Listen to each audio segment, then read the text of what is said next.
Thanks for coming, everyone, and thanks for having me.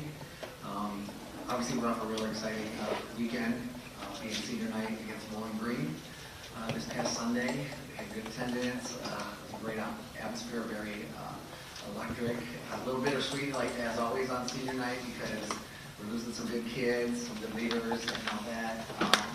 But you know, having that last time to compete in Jefferson is a very emotional moment for all of them. But they raised the bar and stayed sturdy, and very excited with the turnout of the meet.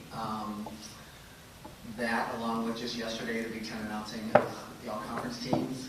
We had 4 on the first team, all Big Ten, and 2 on the second team, all Big Ten. Just big cycle last year, we had 7 total. We had 6 total this year. UCLA tied us with 4 in first team, and that was very exciting. So I think we're in a good place right now, emotionally and physically. Do some good things this next weekend in Ann Arbor. Obviously, the competition is stiff. It's the last session of the weekend, Saturday evening at 5. We're seeded number 2 under UCLA. That 1/10 back in January, it comes down to tenths, and it did. So I believe we're equally matched, and very excited to go head-to-head one more time with them. You know, for a while it was climbing up the Big Ten ranks, and then they had a program like UCLA, and I'm just wondering what that's been like, and then so to have that as a new team that's a barometer there with you, and what that's done in terms of program standards and what you guys have to do to win the league. I believe we were prepared for it. Obviously, really excited to welcome them into the Big Ten because of their national tradition, national championships. I think they had 7 or 8 back in the day when Val Condos Fields had the team. Truly respect their program and everything they did in the Pac-12, and I think it's helped elevate the conference. And you know, if I'm not about Michigan State and the Spartans all the time, I'm definitely rooting for the Big Ten and on the national stage, and I think it's helped strengthen us. Washington and UCLA being the only 2 teams that have a women's gymnastics program coming into the conference realignment or whatever is good for us. Makes travel a little hairy other than that, but on both sides, I mean, see, they have to come east more than we have to go west. So, but the competition is great. They have Olympians on their team, and they have a real high standard, which they always have, but so do we. So it's made it more exciting. It's kept coaches on their toes, and it's helped increase attendance a lot. I think in all programs, wherever they show up, you know, they bring a lot of fans with them, and they have a huge following. But now so do we. So it's exciting. You know, we may have our, you know, 45 minutes down the road rivalry with Michigan, and now we have one on the West Coast, which is really nice, and we're going to keep raising our bar, as will everybody. The Big Ten is constantly getting stronger, and I think they're going to help us be there, because we're always raising the bar to be better and be better to beat them. We've talked all season about your senior class and what they've done for your program. This is their last run, this sort of postseason. I guess, does that change maybe some of the messaging to them, or some of the motivation of like, hey, you got to leave it all out there? Like, how do you approach that as a coach? Business as usual kind of thing, because, and I've talked about this, you know, it's psychological. We want them to feel their best going into the meet on any given day, that it's all about us. Nobody else matters. Anything we can do to help bring out the best in them, their performance for the day, depending on how they're feeling. There's a lot of communication with each of the competitors, and, you know, we can read body language, and you know, they do open up to us a lot. So, you know, when it comes down to that in warm-ups or the practice day, just seeing if they're performing as usual, you know, seeing if things are looking the same. I think we're at a point with this program right now that it's not as big of a deal as it used to be in the past. Big Ten Championships is just another meet, and we still go out there and do our job, what we do every day. And, you know, we have the potential of doing some great things. Last year was proof of that, and we basically have our same team. So with additional strength and talent and consistency. So they know that, they believe in that, and I think they're excited to get there and just do it and see what plays out. What can you take away from winning the Big Ten championships last season that can help this year? I know obviously teams are a little different with the West Coast teams. Well, the adversity last year, if it wasn't coming down to that last beam routine to see what would happen with a cut toe, we're having Gabby stay away from the sharp stairs this year. What can we take away from that is our philosophy and having each other's backs and nobody else matters. It's all about us. All focus on us. Stay engaged on the person with the person that's on the event. That hasn't changed. It's kind of part of our culture and our coaching philosophy that your staff and your teammates have all the faith in the world in you. We have your back. We're confident you can do it. That kind of thing, and along with what they've done all this season, has helped their confidence. It's helped build their confidence, and we have 2.5 practices. I'll say we practice today and tomorrow. They're off Thursday, and then Friday we have a practice day in Ann Arbor, so they'll get to actually train on the podium for 20 minutes on each event. It's all we need. We're not going to hammer and make any huge changes or whatever. We're just cleaning up some of the little things. Those half-tenths are the hardest to clean up, and not making any bigger of a deal of it. Just, this is going to help your consistency. This is going to help you keep. We can't forget about the handstands on bars. We can't forget about stuck landings on every event. Not planting any new seeds that could be a distraction or whatever on competition day.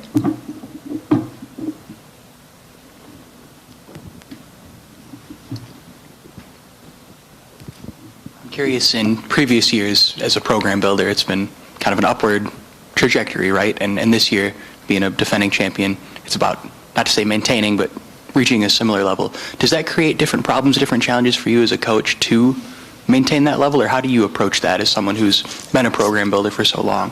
It's been a challenge as far as strategy and what lineups to put up on the day of the meet, because they all know that if something doesn't look right or isn't consistent in warm-ups or in the touch before they actually compete, we'll make some lineup changes if we have to. I would say 9 chances out of 10 we have enough faith in that person that we're not trying to win the warm-up. We're not trying to win the touch. That's just getting you used to the equipment and the nerves or whatever it takes, whatever you got going on when you get up there. Once the green flag goes up, you're actually competing. It's a whole other ball game. So I think they're experienced enough to know that. So we're always what do I say, checking certain boxes or cross-checking with each other, Nicole, Devin, and myself, on the strategy behind how we selected our lineups and how have they been most recently, and do we feel like we have to go as far as to change somebody out or something like that. And being deep on each event, we kind of pounded our chests at the beginning of the season, everything like, wow, we're so deep, this is a great problem to have. But coming down to it, is your next in line the 995, that could replace a 995, or is it a 98 that's going to replace a 995? You have to take those kind of things into consideration. So on any given day, the scores are one of the uncontrollables that we can do nothing about. We have to be able to justify why to our athletes, and sometimes that's difficult. But the strategy aspect has been new. It's been exciting, but it's been difficult, and we lose sleep over it. Anybody else? All right, thank you. Thanks so much. Thank you.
It's always dangerous. This is always stuff I've seen, so eventually it was like, better athletic performances, but we would especially try to figure out now how do we get this Oh, yeah. following Albert, and it was like, just release it. We had a best. But yeah, this team, years ago with. Yeah, in trouble for it. It was ahead of its time. It's just we couldn't watch it. Just like, it kind of reminds me of football. Yeah. Baseball. Yeah. Took it out. We started doing that. The problem is, we're way ahead of the time. It was on the cow. Yeah. Hot sauce. You guys can look for it. Yeah, that was watch out of there.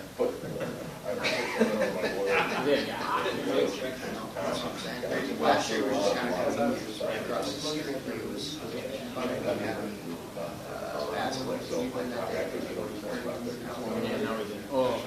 You read something.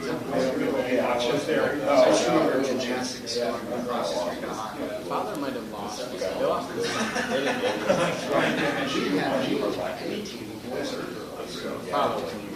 But I'm saying, This year's the first year he had. Team. 2 years. Craft collision. yeah,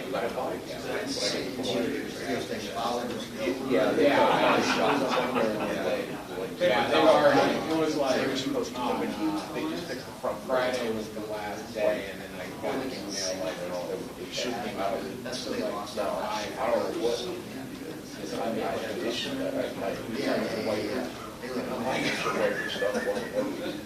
like 23. They were like, I'll get to it. No, that's easy. I'm on 5:30. Okay. I was like, they lock it.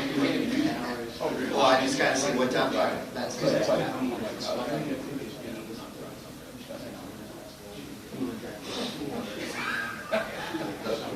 all you got right there. What you got.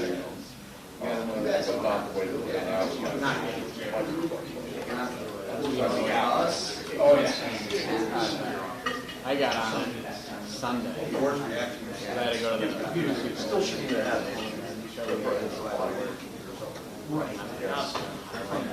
Oh, this. Oh, people held out. Drove over 2 months about it. Google Maps told me to get on the highway. So I was like, okay. That was the hardest thing. Basically, like all of a sudden. See what happens. Yeah, that's what I went to leave when I guess we had a little miscommunication. I can get there.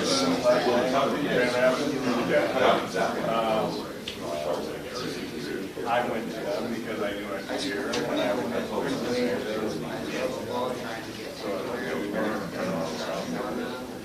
Well, yeah, that's something I was like, speaking here more.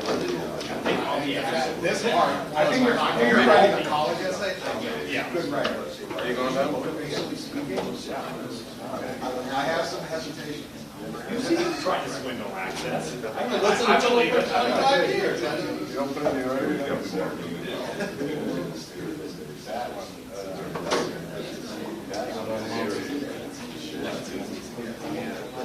You were returning a rental and yeah. the college application. I feel belt A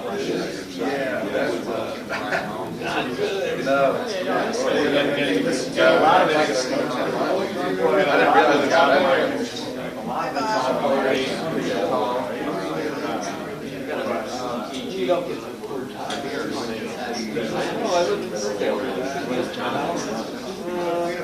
I'm not exactly on the way, but that'll be tough sound.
I don't think we're talking about the same.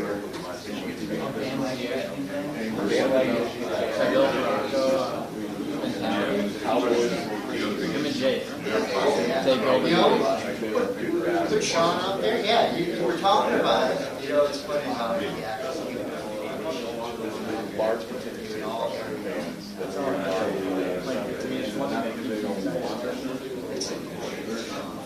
I think the same. You know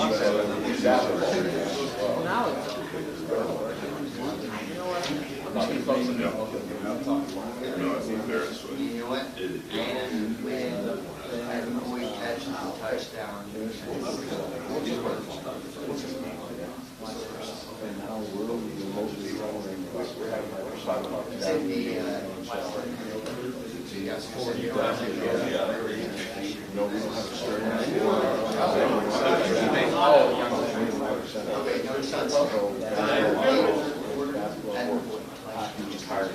Right at it. I don't know. I think no, I think the touchdown. I love it. 40 minutes, nothing. So I'll say. Even though it's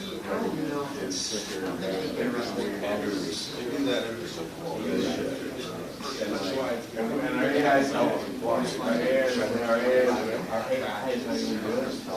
It's slow and not very good. There's nothing like.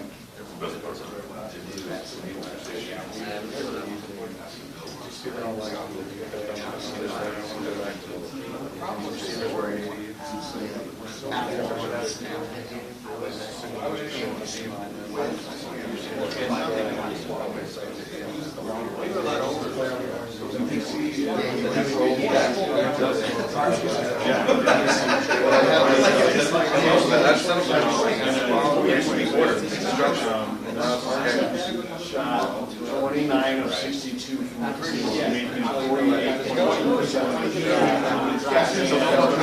And 7 Oh, yeah.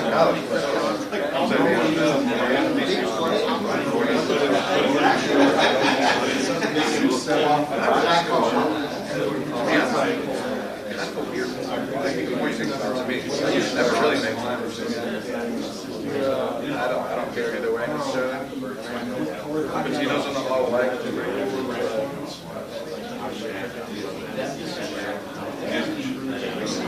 I like to think maybe break out the front. Yeah, share it out. Once you take it away and go like that's where it's travel.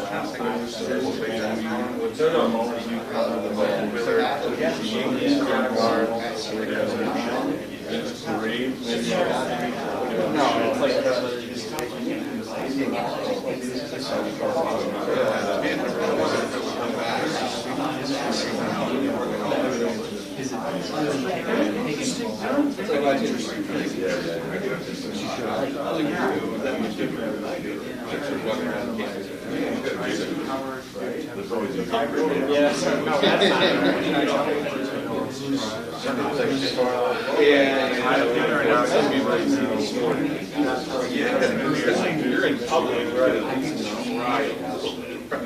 Just like fucking jailer pants and slippers. And I was like,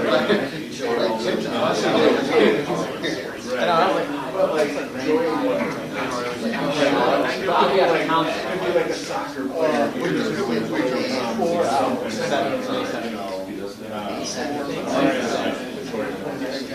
But it's funny, it's something I'm like,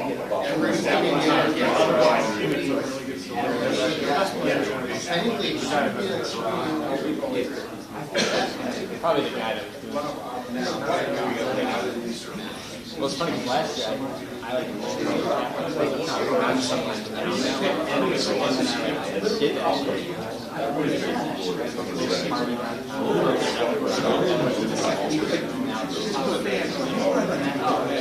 did smarter. I think it was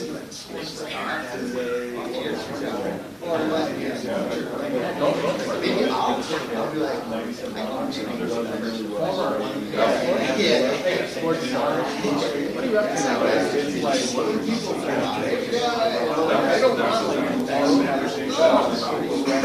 oh yeah, right.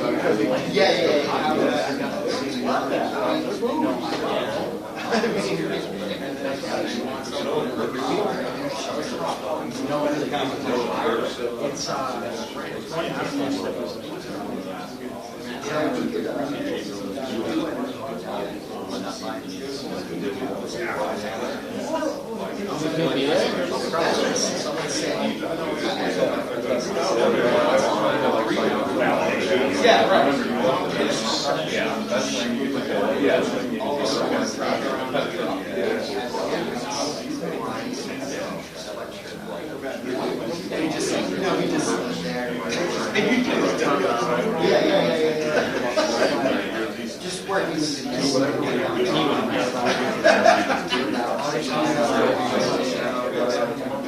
that'd be funny.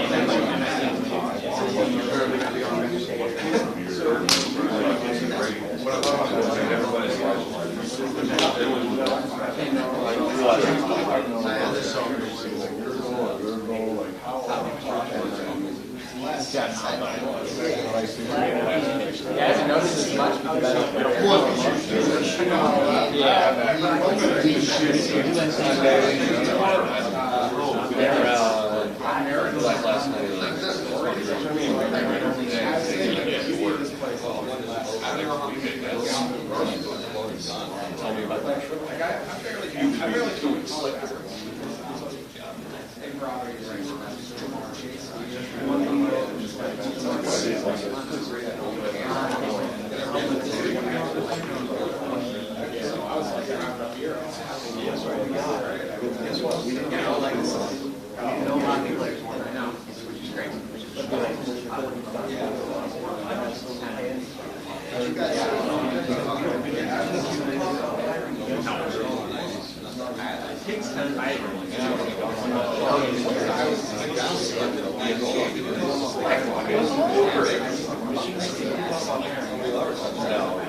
Guys, how you guys doing?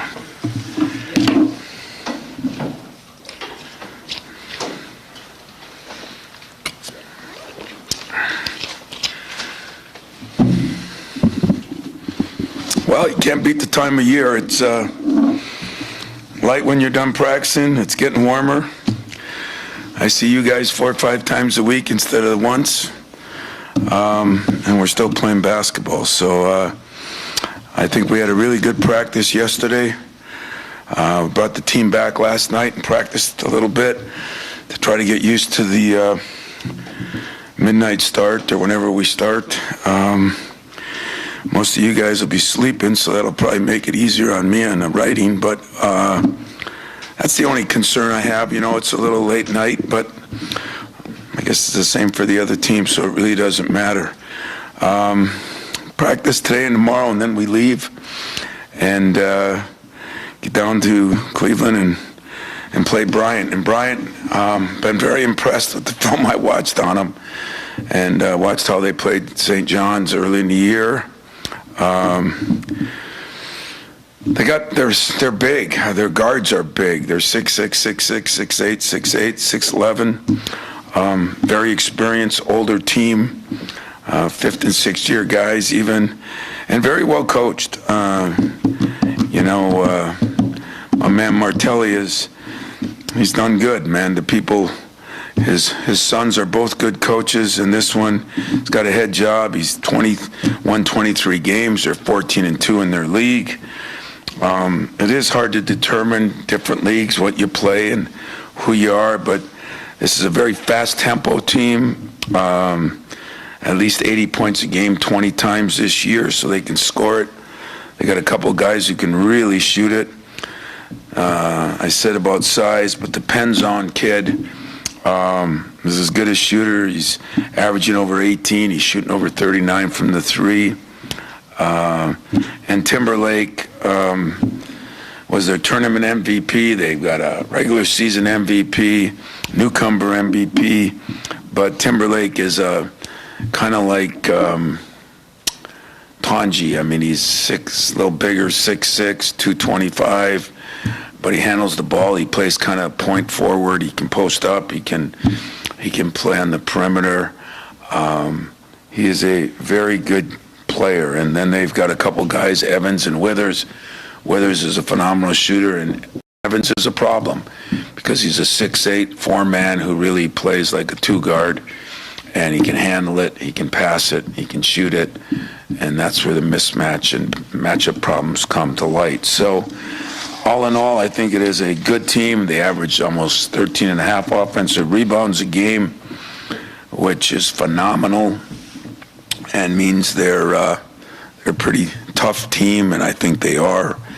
So, other than that, it's just getting more practice time on them and getting more film time to watch them, which we've done a lot of. Questions? Tom, I think their top four scorers are all transfers. Some of them, you know, some higher level guys like St. John's, Memphis. Does that experience change at all? Being their well, when they're fourth, fifth, and sixth year guys, it does. You know, I mean, they've played Memphis, Miami, St. John's. Can't remember all the places, and you know, and they're experienced, meaning they're older guys. So they've been through a lot. They are definitely stronger because of that. And I don't know, you know, I mean, I don't know what it means, but it means that they've won a lot of games this year, and they've been very well coached, and they played very well. So this is a great opportunity for them. And hopefully our guys are looking at it. It's a great opportunity for us. Wondering about the bigger guards. You kind of mentioned the size factor there, and you guys have had some games against maybe some of the, I'm thinking like maybe UCLA or USC. How do you counter that size factor with your guards and use their strengths to their advantage? Well, they don't have as much depth in that area, so we hopefully can wear them down a little bit. They like to run, and we like to run, and hopefully that gets you in the open court a little bit more. It's hard to say, you know, who they're playing a lot of the time. So that's the hardest thing to judge on film, you know, that you don't get to see in person. But how do we exploit it? We exploit it by being very solid defensively, and hopefully getting more and more movement offensively, and make them guard too. Do you think Jeremy Fears is playing his best basketball right now, and do you just kind of reflect on the season he's had? You know, I think he's playing his best basketball by far, and both on the court and both with the ball and with his voice and with his intelligence. I've seen the last 4 or 5 games. I think he's made some incredible adjustments. He's looking to be a point guard that really gets people involved. He really has a great understanding of the game. And I think part of it is, I said all year, he come off the injury he had and be out for 7-8 months. It doesn't come back immediately, and even though he kept telling me that he's a 95%, and I kept saying, well, you still can't do some things just physically that I've seen you do in the past, even with quickness. I'm starting to see more and more and more of that. So, he's doing what a freshman normally does, and he's a freshman sophomore, but playing-wise, he was out all that time, so he's gotten better as the year's gone on, and I think with, him, Jace, Jaden, and of course Trey, they're really playing better together too, and that's been a plus for us. Tom, I'm sure he wasn't the only coach that you called after the championships, but Philip Martelli talked about your call with him and kind of the banter with his dad as well about, cheering against his son on the podcast and all that. But it's not an anomaly. You've done that with so many coaches in your career, and I'm curious where that comes from, that stewardship, I guess, of the coaching fraternity. Judd, Gene, Katie and Heathcote, I looked at what they did, and even Bob and Clem, and the guys that mentored me. When I was asked to be on the board, the Coaches Association board, I called Judd. I said, "Man, they just asked me to be on the board," and he right away said, "What's the problem?"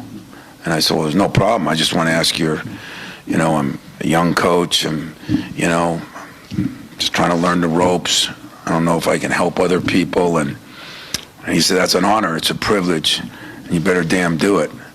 And on the board then it was a who's who of college basketball coaches, and it's dropped off over the years.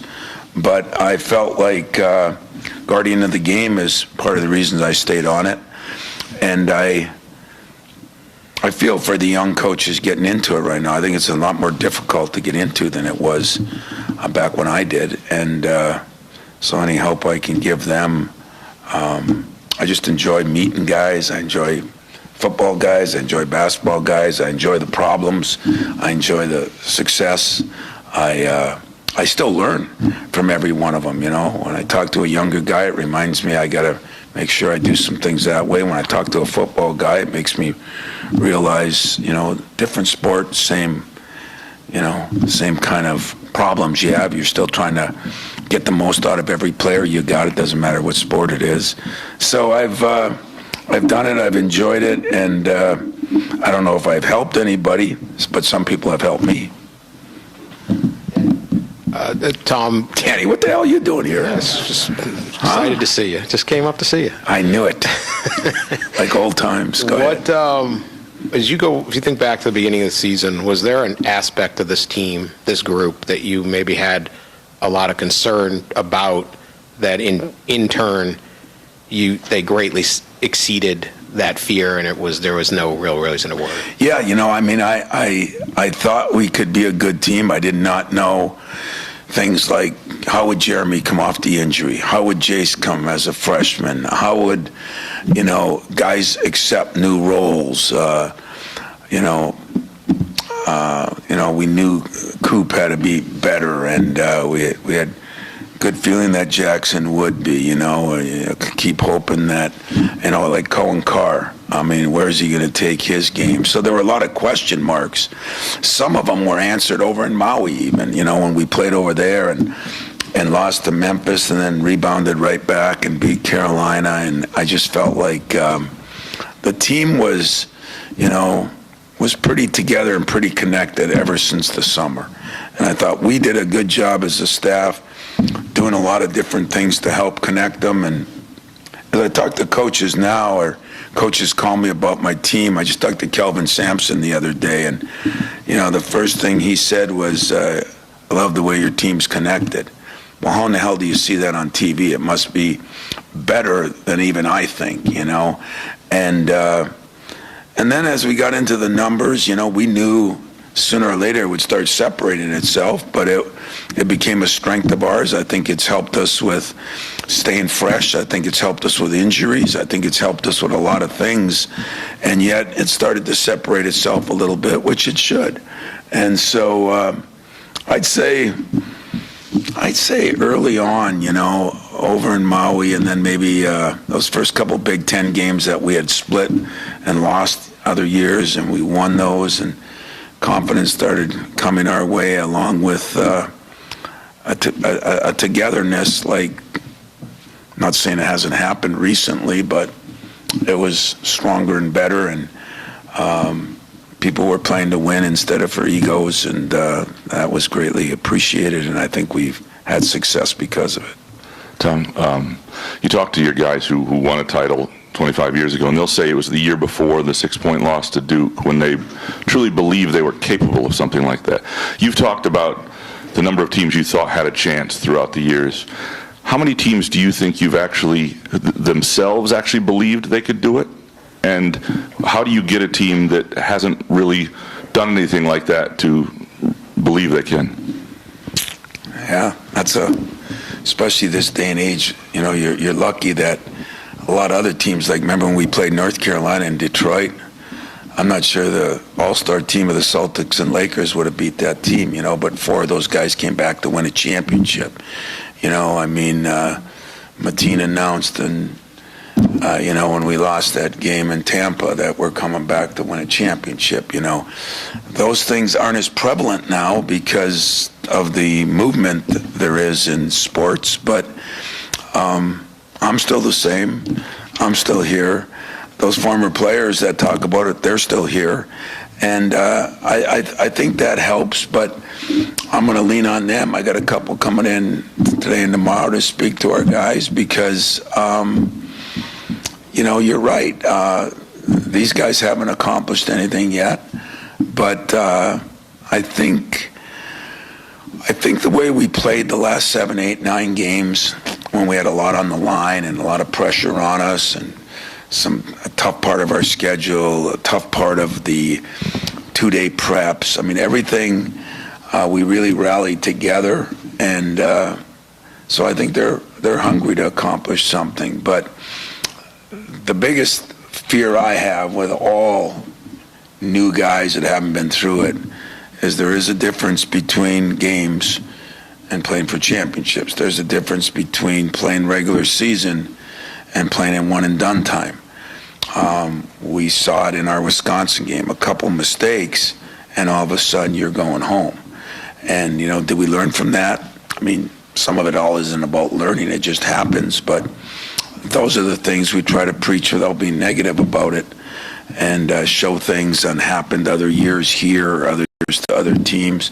And I'm hoping some of our former players, you know, that'll call or stop by will explain that to them, you know, because it always comes better from one of their peers than it does their coach, you know. I mean, it just does. And yet I feel like I think I've grown with this team. I said this, we were in Iowa when we found out we definitely won the Big Ten championship. And the celebration in our small room, in our film room, was players, coaches, and managers. And I didn't see anybody above anybody. I didn't see anybody below anybody. And I think that helped too. We realized we're all in this together. And so I'm hoping all those little things can help propel us, but you still got to defend, rebound, run, make shots, you know, not get in foul trouble like we did against Wisconsin. So many factors in games that some you can control. And that's what I talked to them about. Let's control what we can control. Some you can't control. If you've had teams with, like the Cassius team that went to the Final Four, did that team believe before it beat Duke that it could? Like, I'm just wondering if you had great teams that you weren't sure believed. I think sometimes you have too many teams that when you say believe, in other words, are you too cocky? Are you too comfortable? You know, so I'm always looking for the happy medium, but I'm sure, Denzel's team, I mean, I think we thought, they thought, the Gary Harris team, I think we believed we could, and I think to this day, we had a bad half. And that's the things that I bring up now. Probably the team that, one of the teams that surprised, even me was the time I guess that was 15 when we won out in Syracuse, but those guys were hungry to play. They felt like in 14 we could have been there and didn't, and so I don't know, I don't sit there and wonder if they believe. They better believe. We just went through one of the tougher schedules that we've probably ever played in a row, and survived it, and then got beat, making a couple mistakes that I think we could have, should have handled, and if we can use the two, then that's what this week is for. It's to get them to believe. I don't think they go into it. Mateen's case was different. His personality was different. That team was different. Draymond's, when we won, when we went to the finals in 2009, I think there was a hope to get back there in 10, which we got back there, but I don't know. That's a good question. I don't have a good answer for you, so I'm politician in it. I'm beating around the bush. I don't have a good answer, but I think this team feels comfortable that we can be good enough to make a deep run, and yet I think they are smart enough to know that our margin for error is not great, like some of the teams I've had. But most people's margin for error is not as good as you think. I mean, Carolina's that year, that was as good as it gets, There's not a lot of those kind of teams left. Tom, when you think back to recruiting, Jace, what are a couple things that come to mind? I'm sure that was probably a unique one in some ways for you. And as far as I remember, I don't think it was necessarily a foregone conclusion that just because of his family that he was going to come here. Oh, no. I mean, the one thing that was the hardest was Jace being his own man, his own player, not going somewhere because he's Jason Richardson's son or Jackie's, son. It was, I think and hope that number one, Jason at least felt comfortable that he knew what he was getting into. Number two, I think, thought of winning a national championship, going to 2 Final Fours. I mean, his son had to be brought up on some of that. But you're right, that was no foregone conclusion in my mind or anybody's mind. And what I like a lot more on having Jace than recruiting Jace is you don't see the integral little parts that make him so special. He's got an unbelievable demeanor about him. Definitely cocky enough to be great and humble enough to be a regular. I mean, my favorite thing with Jace Richardson is to watch every day in practice. He goes by and he says hello to all the managers and he hugs them and does this and does that, and I go, where did that come from? Just different. He's a different kid, and I say that in a very positive way. But I had to learn too. He's not outwardly boisterous. He's not. He's got a calm confidence about him, and he's a very, very efficient kid. I mean, I don't think he does anything that isn't efficient. His passes are efficient. His defense is efficient. His rebounding is efficient.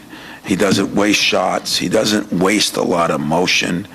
Everything he does is very efficient. And that, Cassius had some of those qualities, but Jace even has more of them. And without being boisterous about it. And, God, you got to love that about the kid. Tom, talking about Jace, got me thinking about the guys that have led you on long runs. Do you see some characteristics in this team similar to the teams that went on long runs for you? And if so, what are those characteristics? Well, I had a couple of teams that went on long runs that had incredible leaders that were here 4 years, and sometimes, like in Jaden, he leads by example every day, how he carries himself, what he does in his life, what he does academically, what he does socially, what he does work ethic-wise, but not as boisterous of a leader. And, I thought Jeremy would be that guy, and I think he would have been that guy, but then the injury happened, and so you still have to spend half the year, finding yourself. That's why I thought your question was very good, that Jeremy is coming into that guy, and he has the voice and the cockiness to be a leader. You have to have some cockiness to be a leader, and you have to have a voice. And when your own game, when you're struggling with your own game or struggling to get back, it's hard to lead others. So I see that part of it getting better. I see those guys learning how to play together, being better. And so is it enough? I don't know. But I like the way our kids respond to our coaches, and I like the way they're responding to each other right now. Then you got to have enough talent to do things too, and we've made no bones about it. It's not maybe the most talented team we had 1 through 8 or 9, but that connectability and that togetherness is maybe as good as 99% of the teams I've had. And what will that do? We're going to find out. Just a quick follow-up. You love having seniors this time of year, but as times have changed, a freshman can lead the way in a certain degree these days? They can. They definitely can. And he's kind of come up through the process, like everybody thinks everything was going to be given to him because he was Jason Richardson's son. And it wasn't. I mean, he went through the process, which I'm sure it sometimes made it harder on people. But I think in the long run, he is so poised to do what he can do, and there's no doubt maybe he can be one of those guys. I think Trey and he and Jeremy together, form a good bond on that, as far as one's confident enough, one can lead in a different way, and one of them's a really, really, really good player. So you put all those things together, and maybe it's a little bit more by committee than you'd like. You'd like one voice sometimes. I'm not saying that one voice still couldn't happen, because what has been interesting about Jace is winning has always been really important to him. He's won everywhere he's been. Some other guys haven't won everywhere they've been. He's won everywhere he's been, and I think that makes it where winning is the ultimate goal here. Tom, that 215 is no lock. How often do you bring that up with this team before this? And without ever looking past Bryant, how much work can you get done thinking about Marquette and New Mexico to win the weekend? Yeah, I don't mind talking about that, because I'm a white elephant in the room guy. Whenever there's a white elephant in the room, I talk about it. Some people hide behind it. Some people put their head in the sand like an ostrich. I don't. I'll never forget, my favorite one was we were at Nebraska when Miles was a freshman, and our team was decimated by injuries, and I could tell that week of practice that this was a big game. There was only a couple left. We had to win. So pregame meal. I shut the door. I said, "Everybody done?" Yeah. And I said, "All right, there's a big white elephant in the room, and he's ready to pounce on all of you. So we're going to sit here and talk for 15 minutes about you owe me nothing. Don't worry about, you've given me everything you can give me. We've been hurt by some injuries and that. Don't feel the pressure of the former players. They understand where we're at." And I just went through it and talked up front about it. And we went out and beat the hell out of them. And I think that taught me that you better deal with issues, not hide behind them. I've tried to do that most of my career here. So do I bring up the 215 game? Hell yes. First night, first thing I talked about. I said, the advantage you have with your coach, he's done it all. He's gone to his Final Four as a 7 seed, which isn't normal, and he's been beaten in a 15-2 game. So I've lost in the first weekend as a 1 seed, and I learned from it, and I try to tell him that. So you're going to have to trust me in what I'm telling you, because you aren't going to be able to go through it. And if you do go through it, it's because you hung up your shoes. We're done. And I think that's been pretty good. I think our team understands it. I mean, I don't sit there and worry about it every day. I know what can happen. In that game against Middleton, in that game, we were the best defense team in the country. They shot 56, 53 or something from the 3. We shot in the 50s and lost. And that wouldn't happen to Michigan State 1 out of 100 times, but it did. And give them credit. They beat us. And so I tell them, nothing's given, everything's earned, and we've got to overcome things like a hot shooting team. You still got to find a way to win. A bad officiated game. You still got to find a way to win. Somebody in foul trouble. Somebody could get injured.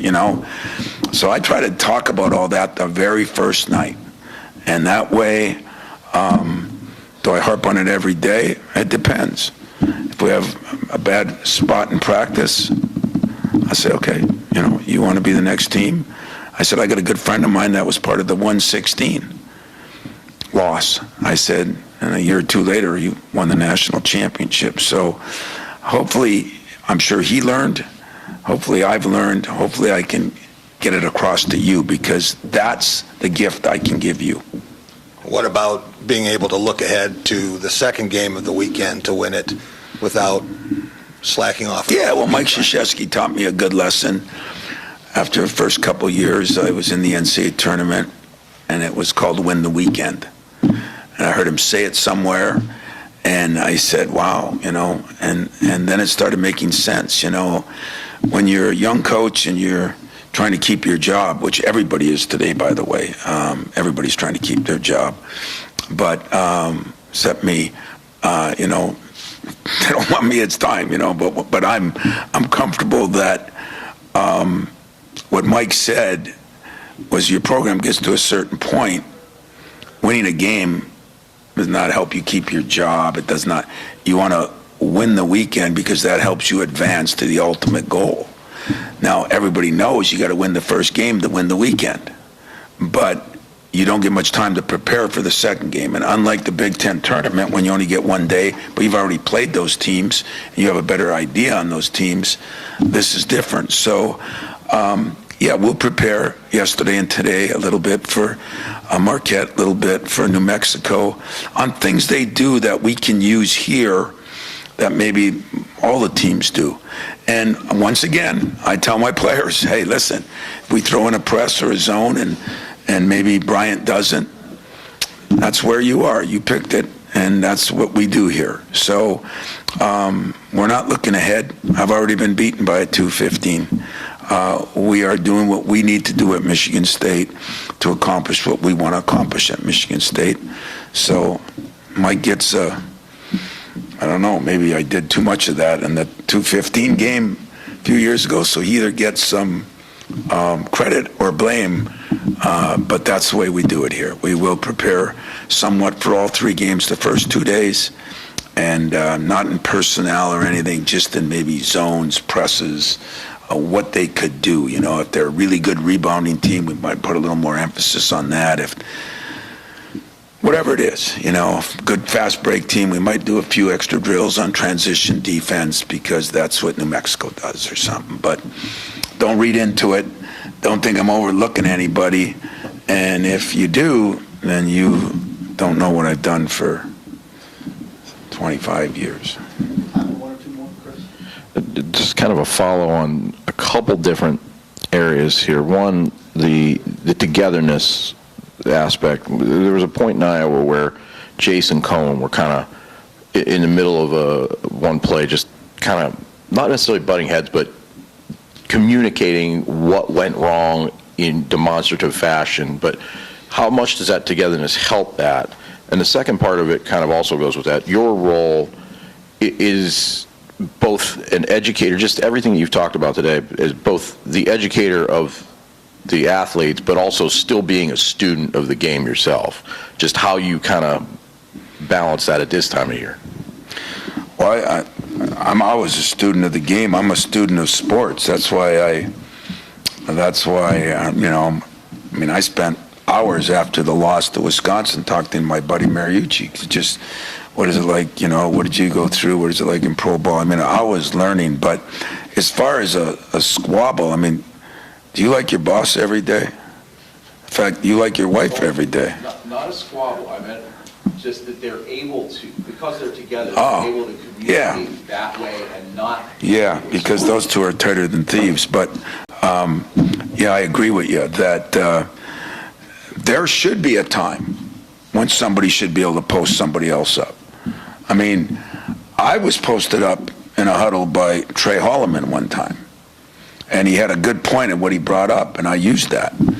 And I won't get into it because that was a huddle. That was the sanctuary of where we are. But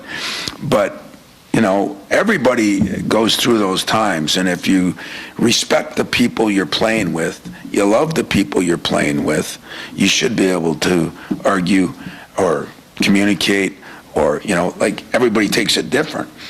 If people see two people arguing, everybody thinks they hate each other. My God, Draymond and I would have never made it through a day. It's just the way it is. But if people are passionate about what they want to accomplish and they're trying to hold everybody accountable, that stuff happens. And I think that the connectiveness of our team has helped that. I think, you see it all the time in football or in basketball. It's just the way it is. People have to hold people accountable, and if one thought somebody else was doing something wrong, he should feel comfortable enough to tell them. Sometimes, back to the white elephant in the room, they don't want to deal with the white elephant in the room. And I don't think successful teams handle it that way. Coach, it's obviously a team game, and your motto is strength in numbers, but every year you see hidden gems, individually speaking, in this tournament. And with your team being full of, under the radar guys, is that something you think about or maybe excites you that any one of them can go off in this thing? I do think any one of them go off, and I think more of them are playing better in these last 8 games, and that's exciting for me. And I said it early, sometimes maybe I don't know exactly who I'm going to, or people don't think I know who I'm going to, but I know the other coach doesn't, because of the way our team has been kind of put together, and so because of that, we're not an easy scout either. But we're looking at some teams now that we're going to play, and these are the 2 players that score the most. These are the 2 players that do this and that. We're starting to separate ourselves, but at the same time, we've had 8 different leading scorers. 9. Who the hell's coaching that team? You shouldn't have 9 different leading scorers, but we did, and so that makes it unique in itself.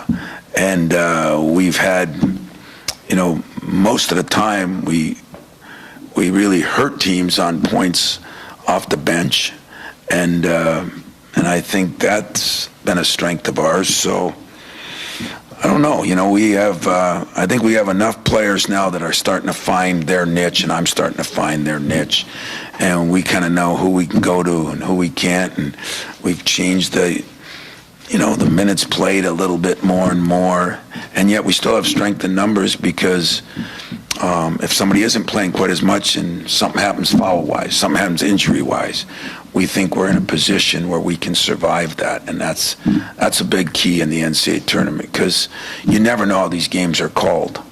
We did get in trouble in the Wisconsin game, with Jackson and Jace in foul trouble, and did that make a difference?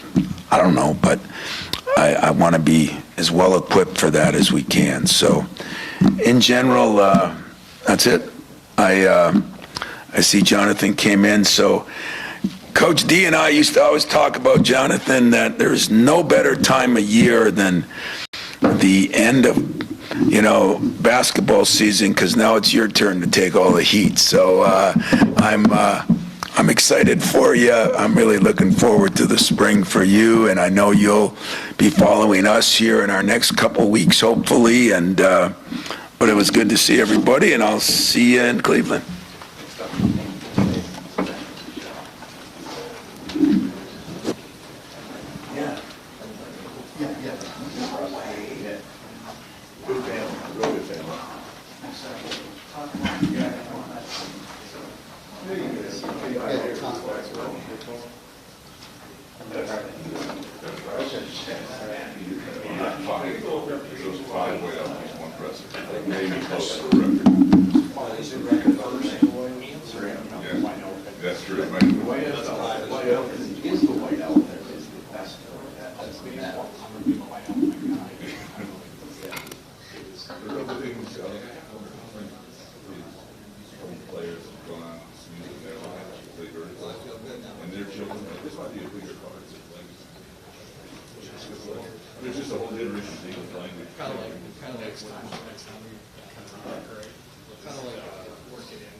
Shift over to spring football. First practice today for the Spartans.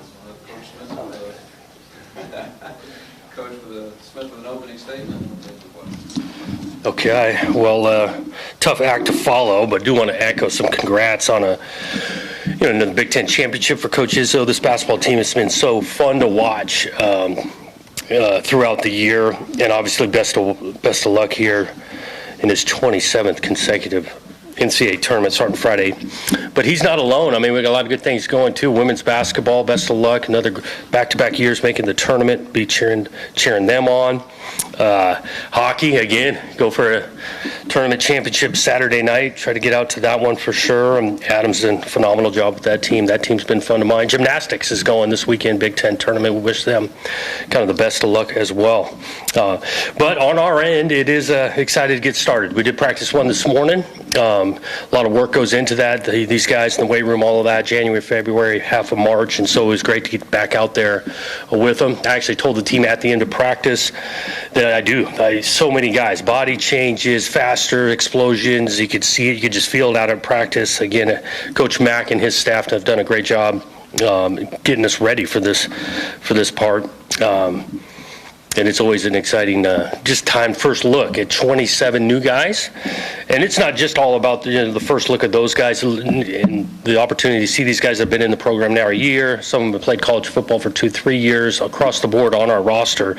See the development and excited about working with them for 15 practices. On that, kind of through the preparation of practices and the thoughts going into it, want to take advantage of really all 15 practices. I think I might get asked about it today. We're going to kind of finish spring ball without a spring game, and there were some considerations with that.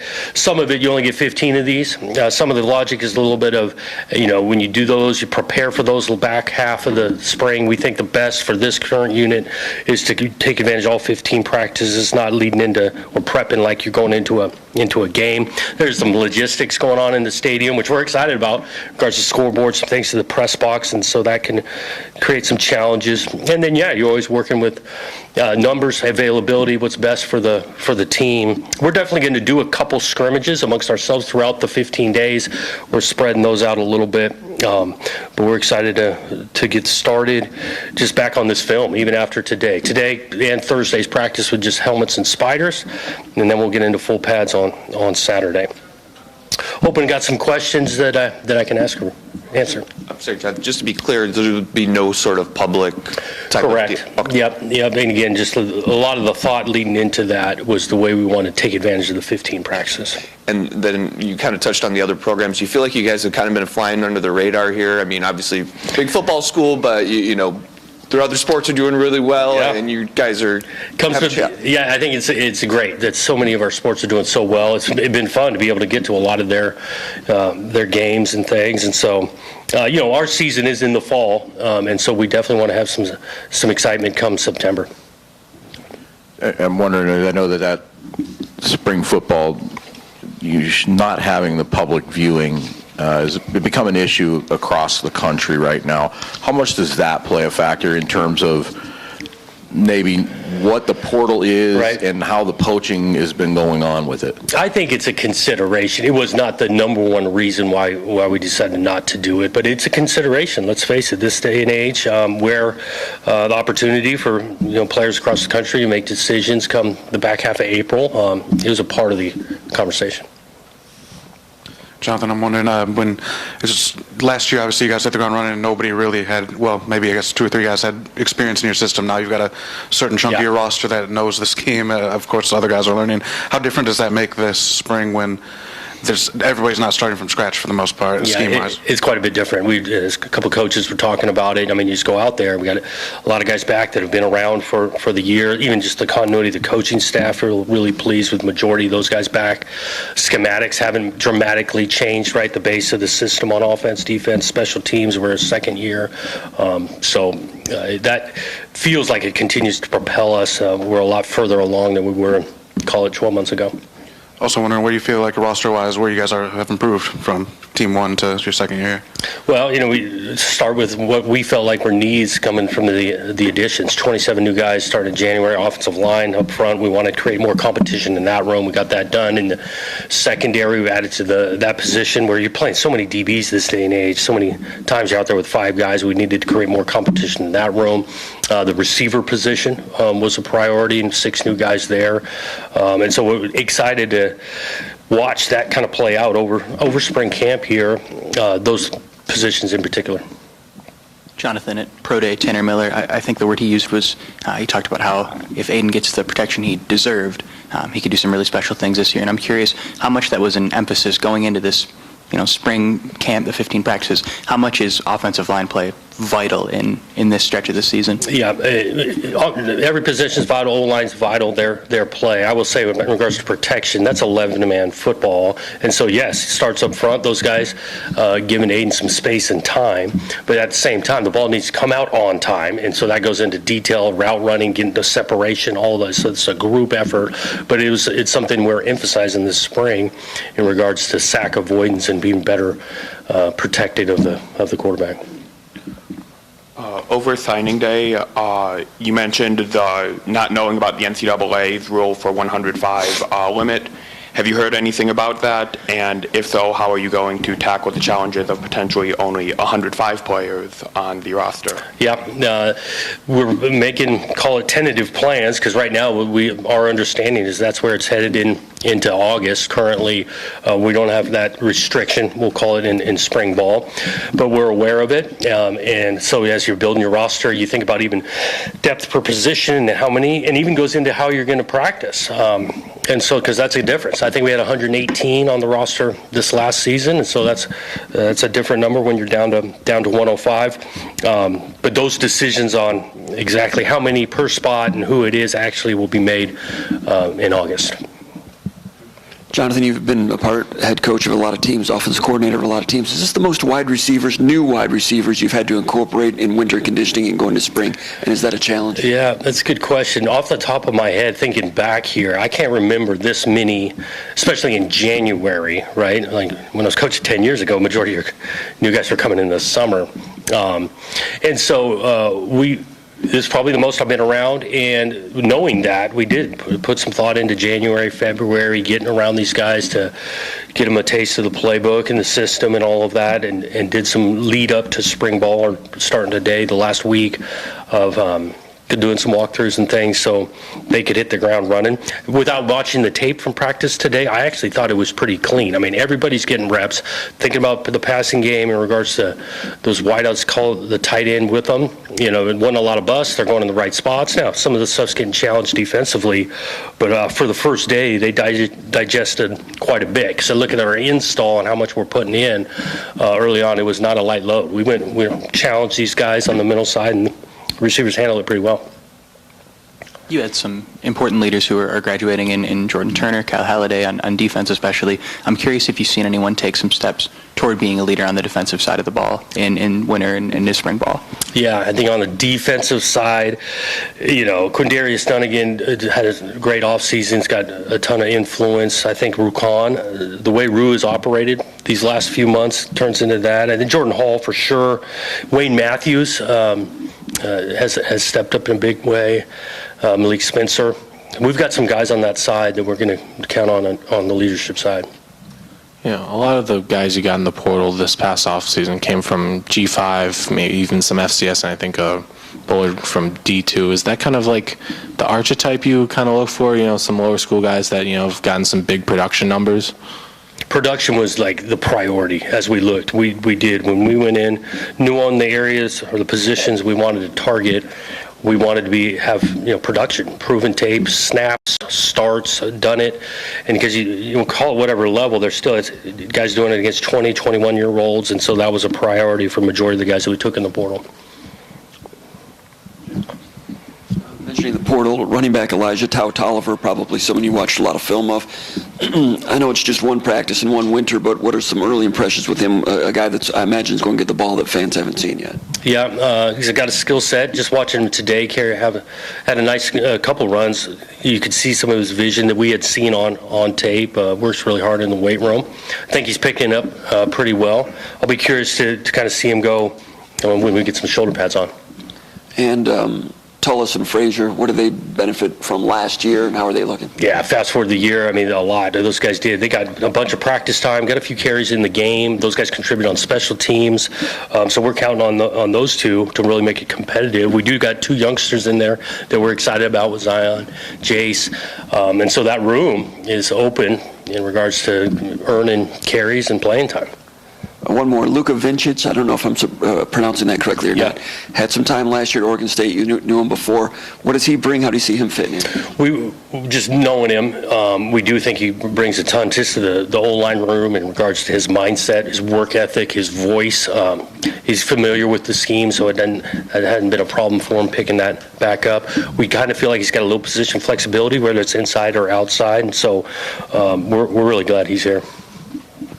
I'm curious, you and your staff are very detail-oriented in the way you approach things and coach, and I'm curious in the spring if maybe you take out a wider paintbrush and sort of get into more macroscopic type of concepts.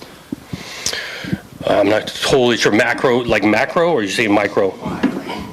I think I'll say just some big picture items we discussed as a staff. We're trying to raise the floor of this roster in regards to our goals for spring football. And so what's that mean? It means guys that maybe haven't played or younger, or maybe they're second, third last year on the depth chart. We got to raise the floor of those guys, get more guys that we feel like can contribute. We can trust them, add in depth, special teams, those kind of things. And then on the flip side of that, you think about the guys that call them, they've been returning starters, maybe their third, fourth year in the college football. It's tougher for those guys to make the same type of steps and improvement. So challenging our coaches to be able to raise the floor of this roster, but also get our guys that are returning starters, top end players to continue and improve. Jonathan, curious about Connor Moore. Played tackle, obviously, at his last place. Is that where you guys see him, or do you want to get a look at him other places as well? We do see him at tackle. He probably could play some, but right now, especially with, we've got some tackles with Lepo not going through spring ball. He'll get majority of his time. Connor will at tackle. I guess that kind of leads me into how healthy are you guys? Is there anybody, I guess? We feel solid. We definitely got some guys that will not participate. I might give you just a few of them here. And no one's like season ending, but we're being kind of smart. Lepo being one. Dooley, Christian Phillips, we will see on that end. Parachek, feel awesome that he'll be back rolling in June, but you won't see much of him. Wayne Matthews, same way. Those are kind of the keynote guys that won't be going in the spring. I'm wondering about when you got a chance in the off season to maybe go back through the film, what were maybe the things that might have been a little ahead of schedule in terms of, particularly on the offensive side, because you mentioned about the need for production. What maybe were some of the things that were ahead of schedule, and what were some of the things that you felt like we really need to catch up quickly? Well, yeah, catch up quickly. We've got to score. All right, so how are you going to get that done? We started with the protection, the run game inefficiencies. We had a couple games of good production, but we had too many negative plays on that side, and so that's a bad combination when you're, the passing game protection thrown in with a run game inefficiency. We got to get better there, which will help us. And throw in the turnover side of it, and so that all compounds when inability to be effective running the ball turns into the longer down and distances, turn into throwing situations where you see more, pass pro issues. He turns into turnovers. So all of that combined, we want to do it better. Yeah, I don't know. It doesn't totally jump out. I do think the scheme and the operation of it's not the simplest, right? So, we ask a lot at the line of scrimmage, communication, some of that mechanics, was something that you're pleased with. But we want to find some more consistency, whether it's down in, down out, game in and game out, this next year. Dylan Tatum is a guy that kind of emerged as a potential leader early last year, had the early injury. Now he's a redshirt junior, gets that year back, has 2 more years ahead of him. Is he a safety? Is he a nickel? Where do you see him fit in? And how is his health? Is he going to be on the field this spring? Some of both, safety and nickel. He's been out there, practiced well today. Long, time coming back, and so we're, for him, because he's got some experience, has some position flexibility, like I mentioned with the safety nickel thing. He's going to get plenty of opportunities this spring to fly around. Will he be an asset, you think? I do, and I think on the special teams end, you throw in the defense, special teams, experience, has some influence, leadership, benefit. One of the more overlooked losses from the, last year's team would be Jonathan Kim graduating. Have you had any chance to look at the kicker competition? Yep. And how is it looking right now?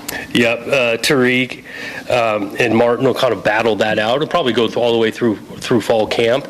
We did have plenty of times last year where we felt good about really both those guys. Obviously, Jonathan was having the lights out year and things, and so we feel confident those two will push each other to really be solid at that position, whether we're talking field goal, PATs, or kickoff. Coach, I'm wondering, especially with how long you've been with Aiden, if there were any sit-downs this offseason, just kind of evaluating last year and talking about his growth going into this year. Yeah, we conversated a couple of times. Obviously, we made some additions in regards to the coaching staff with John Boyer coming on as quarterback coach, who's Aiden is familiar with. We felt like that was a way for him to have a familiar voice in regards to his development. He's motivated, Aiden, I'll say that. He understands that his game individually needs to take a step. He's anxious to do it, along with the 10 other guys on his side of the ball.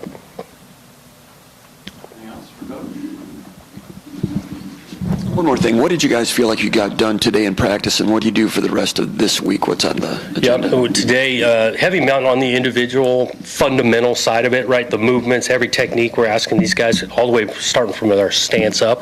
We did do some team and 7-on-7, so install some base downs, first and second down kind of schematics, the starting point. Worked on some special teams with punt. Thursday will be very similar in regards because we were only in helmets and spiders. We'll get into continue to add to the package come Saturday. We're going to emphasize through the 15, all 4 phases. Heavy emphasis, though, on the coverage units of punt and kickoff, like I say. And then really a lot of the scenarios that come up, whether we're talking red zone, we'll get into third down, 2-minute. We'll do not just on the 2 scrimmages. We're going to do some live tackling outside of those, controlled.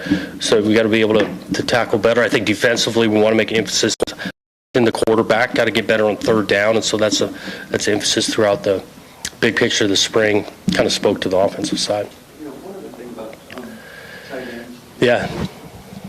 With tight ends, you mentioned Perchek's going to be out. Masunis, will he be back now? How important is the spring for him? What do you see at that position? Wyatt Hook, is he still? Yep. Wyatt, both Mike and Wyatt went today. Both of them had catches today, now that I'm thinking about it. And so, yeah, those guys are healthy and getting turns. It was a blow when Mike went down last year in regards to our depth and all of that. So we feel Mike throwing Perchek healthy, obviously Velling healthy and going. And then, yeah, Wyatt coming along and some of those other guys to add to that room.